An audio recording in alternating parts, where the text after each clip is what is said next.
Ну что, пельмешки мои, вернемся к прессу. Оказывается, тут подходят ко мне и говорят, как пресс делать. В школе-то учили по одному. Денис, покажи, как в школе нас учили.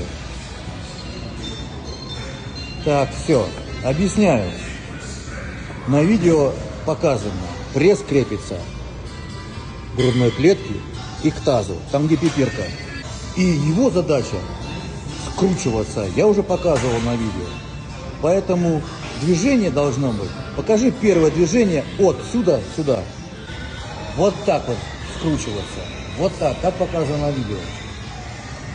Второй вариант, более сложный вариант. Вот он, скручивается.